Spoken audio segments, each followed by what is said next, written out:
बिस्मिल्लाहिर्रहमानिर्रहीम। अस्सलाम वालेकुम। I hope you will be very fine for class. Allah पाक हम सबको अपने हिफ्ज़-ओ-मान में रखे। जी तो मेरा बेटा आज का जो हमारा लेक्चर है वो है हमारा सबक कायद-ए-आज़म का बचपन के अकॉर्डिंग जो रिटन वर्क है आज अब हम अपने लेक्चर में डिस्कस करेंगे। आप सब जानते हैं कि बेटा लास्ट लेक्चर में हमने कायद-ए-आज़म का बचपन जो सबक था हमारा लेसन था उसकी हमने डिटेल में रीडिंग की, उसका बुक वर्क हमने तैयार किया। उम्मीद करती हूँ कि अच्छे तरीके से आपने बेटा उसकी लर्निंग कर ली होगी। तो अकॉर्डिंग टू पैटर्न आज हमारा रिटर्न वर्क स्टार्ट है और पैटर्न के अकॉर्डिंग सबसे पहले क्या होता है आपको पता है। रिटर्न वर्क जो हमने नोट बुक पे करना होता है एक लेसन का वो सबसे पहले हैं जी इमला के अल्फाज, अल्फाज मायनी, अल्फाज जुमले और उसके सवालात के जवाब। ठीक है बेटा, आइए स्टार्ट करते हैं। सबसे पहले इमला के अल्फाज हैं बेटा, अच्छे तरीके से आपने इनको पहले याद करना है और उसके बाद आपने एज अ डिक्टेशन इसको अपने नोटबुक पे करना है। फर्स्ट वर्ड है जी पिंजरे, नेक्स्ट है रकम, कैद, हादसे, गाफिल। ठीक है बेटा, नेक्स्ट लाइन पे आ जाएं। परिंदे, गौर से देखें कैसे लिखना है। तर्स, आज़ादी, एहसास, पतंग। ठीक है बेटा, ये आपके 10 वर्ड्स हैं इमला के अल्फाज। अच्छे तरीके से आपने जो है वो इसको करना है।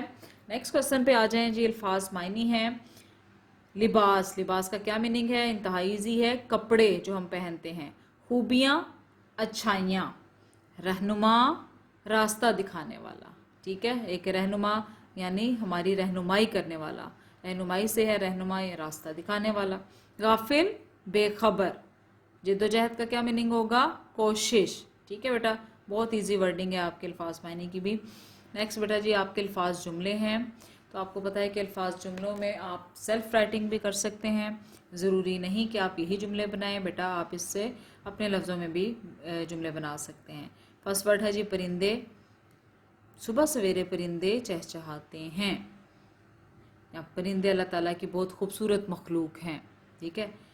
कैद, परिंदों को कैद करना अच्छी बात नहीं। ठीक है, शायद आपको जिसने लास्ट लेक्चर देखा है, रीडिंग उसने पढ़ी है तो उसको याद आ गया होगा फ़ौरन इस बात से कि कायद-ए-आज़म का बचपन चैप्टर में हमने जब वाक़या उनकी ज़िंदगी का पढ़ा तो उसमें हमें बहुत अच्छा सबक मिलता था कि हमें परिंदों को कैद नहीं करना चाहिए क्योंकि आज़ादी एक बहुत बड़ी नेमत है।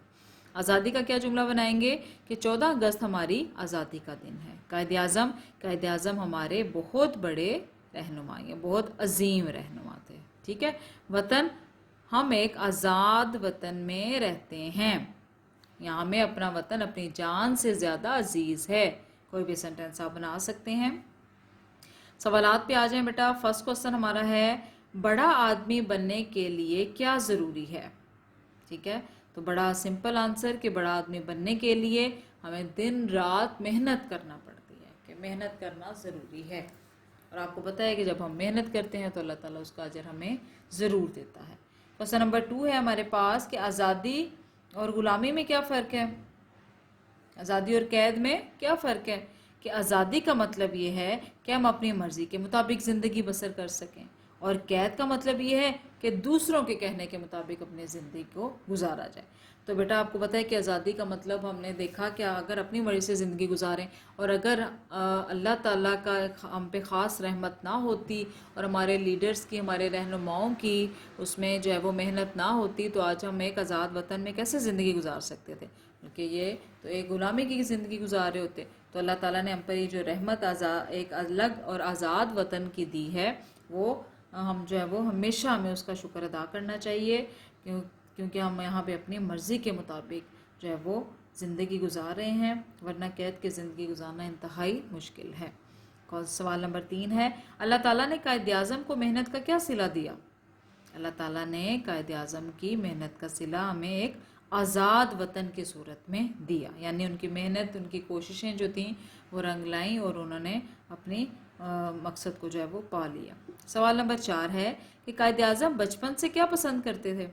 कि कायद-ए-आज़म बचपन ही से सफाई बहुत ज़्यादा पसंद किया करते थे और वो अपने लिबास को भी हमेशा साफ़ रखते थे। हमने इसके बारे में वाक़या पढ़ा कि दूसरों को भी तलकीन करते थे और ये चीज़ हमारे सामने आई थी कि सफाई तो वैसे भी निस्फ ईमान है। क्वेश्चन नंबर 5 पे आ जाए मेरा बेटा। कायद-ए-आज़म की कौन सी सवारी का बहुत शौक था कायद-ए-आज़म को। तो इसका आंसर क्या होगा कि कायद आज़म मोहम्मद अली जिन्ना को घुड़सवारी का बहुत ज़्यादा शौक़ था। ये शौक़ आपको हमेशा रहा, जब भी आपको मौका मिलता था तो आपने घुड़सवारी ज़रूर की थी। ठीक है बेटा, ये आपके 5 शॉर्ट क्वेश्चन आंसर्स थे। नेक्स्ट आपके पास मुफस्सिल एक सवाल है जिसका जो है वो अच्छे तरीके से आपने लर्निंग करनी है कि कायद आज़म को कौन से खेल पसंद थे। तो आप इसका क्या आंसर देंगे, अपनी वर्डिंग कर सकते हैं कि पहले आप बचपन में कांच की गोलियां खेलते थे, लेकिन जब आपको ये एहसास हुआ कि इस खेल में हाथ गंदे हो जाते हैं और लिबास भी ख़राब होता है, तो आपने गोलियों का खेल छोड़ दिया और गोलियां खेलने वाले बच्चों का उन सबको जो है वो क्या किया कि क्रिकेट खेलने पर लगा दिया। कायद आज़म मोहम्मद अली जिन्ना पतंग भी उड़ाते थे, आपको घुड़सवारी का भी शौक़ था और ये शौक़ हमेशा आपको रहा, जब भी आपको मौका मिलता था वो आप घुड़सवारी करते थे। तो ये बेटा जी आपका ज़रा थोड़ा डिटेल में आंसर है। ये मेरा बेटा आज हमारा इस चैप्टर का कायद आज़म का बचपन सबक जो है वो हमारा आज रिटर्न वर्क भी कंप्लीट होता है इस लेक्चर में। उम्मीद करती हूँ कि अच्छे तरीके से बेटा जी आपको समझ आ गई होगी। हर क्वेश्चन को अकॉर्डिंग टू पैटर्न आपको पता है कैसे करना है, आपने अच्छे तरीके से उसको नीट एंड क्लीन अपनी नोटबुक्स पे आप इसको उतारेंगे और इसके अच्छे तरीके से लर्निंग करेंगे ताकि आपको असेसमेंट में भी आसानी हो।